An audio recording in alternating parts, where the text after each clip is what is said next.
Last night was the premiere of the first ever game on Amazon Prime for the NBA, and it was the Celtics versus the Knicks. I have to say this game really wasn't thrilling because the Knicks were in control of this game for pretty much most of it outside of the first quarter. Like the first quarter, the Celtics were up 30 to 22, but you kind of knew the Knicks were just messing around. They were playing around. They were lackadaisical. They weren't really taking the game seriously. And you knew once the Knicks turned up their gear, turned it up a notch, that they would take control of the game, which they did in the second quarter when they buried the Celtics 42 to 14 in the second quarter. They went on just this ridiculous run, and they never looked back. They were always really pretty much in control of the game. They were up by 20, I believe, a few times, and every now and then they took their gas off the pedal, as they would say. So they were kind of just messing around and not taking the game serious. I think at times later on, which allowed the Celtics to come back a few times, cut the lead down. But you knew the Knicks were going to win. You just knew it. So a few things stood out to me from the Knicks. That I watched the Knicks' first two games, and I've noticed this offense that Mike Brown is installing is actually a good idea by Mike Brown. I know I'm shocked saying that because I've always viewed Mike Brown as a dumbass, but I do actually like how the Knicks move the ball around.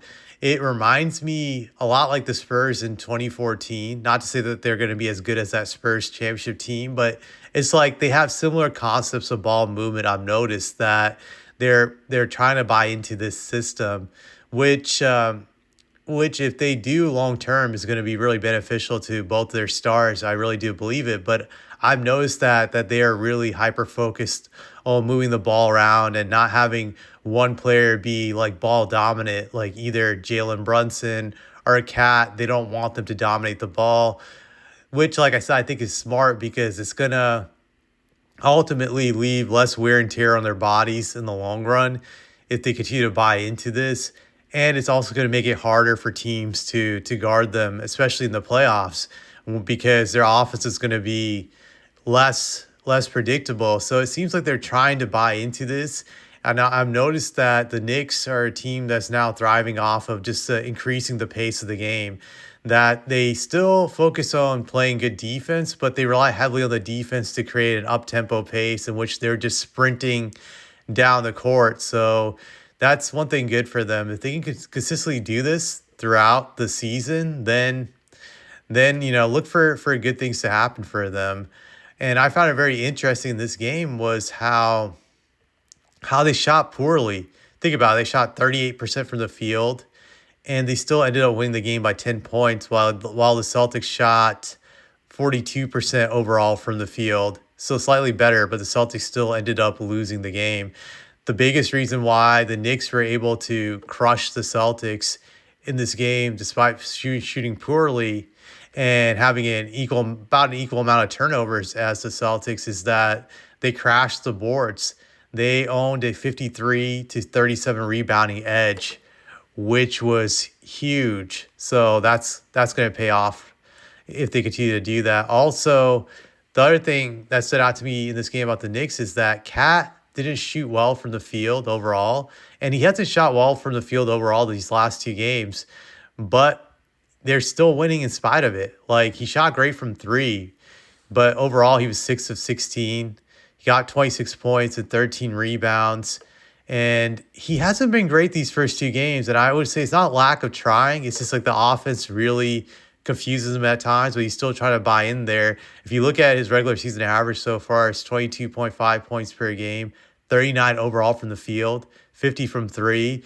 But to Cat's credit, he's still trying to play through the system, even though you can sense at times he's frustrated with it. But I think it's growing pains that eventually he's going to go back to being the efficient player he normally is. It's probably going to just take some time of figuring out, but I expect after the next 10 or 20 games, his numbers are going to skyrocket when it comes to efficiency.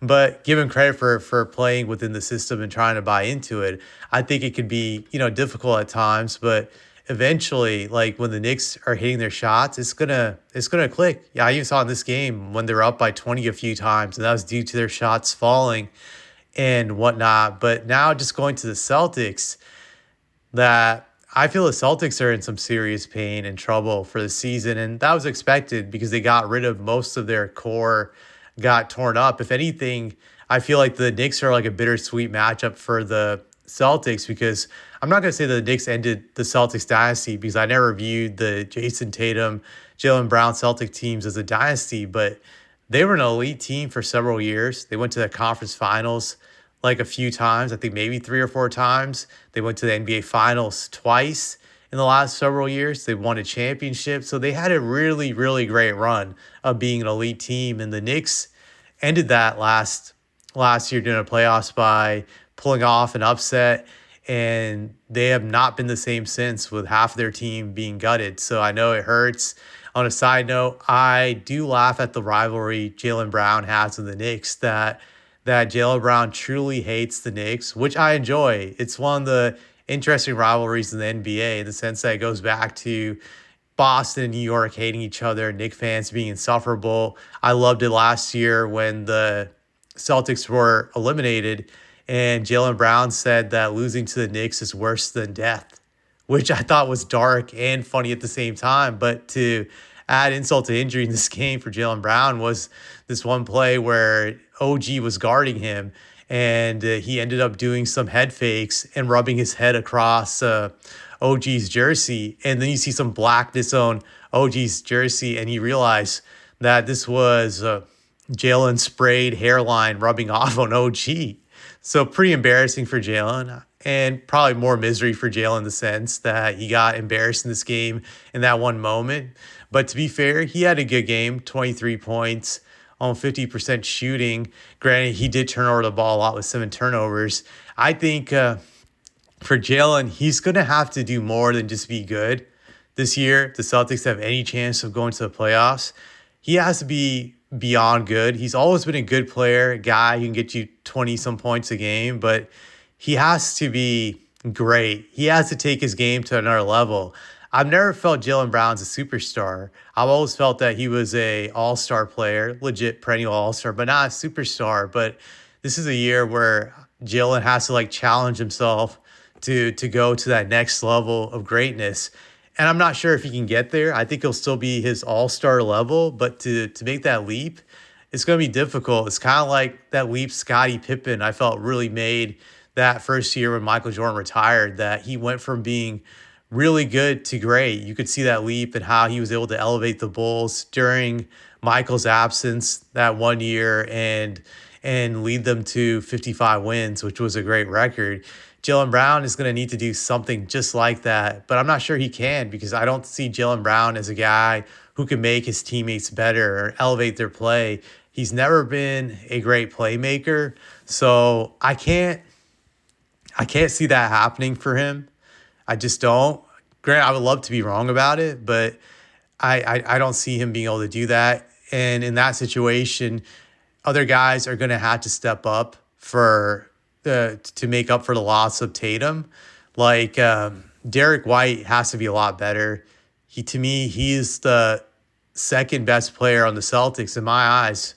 And he was horrible last night. 5 of 18 from the field, 3 of 11 from 3, and just 4 assists. He has to do more. He's going to have to do a lot more. I think Derek White should average something like 18 to 20 points a game this year, 7 to 8 assists. They're going to need that out of Derek White if they're going to have a chance against the playoffs.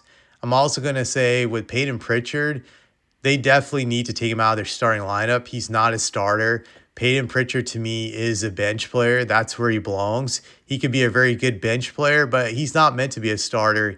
He cannot handle NBA starters, and I think that's the biggest reason why he's struggling this year. He's been awful from 3 this year, which is one of his strengths.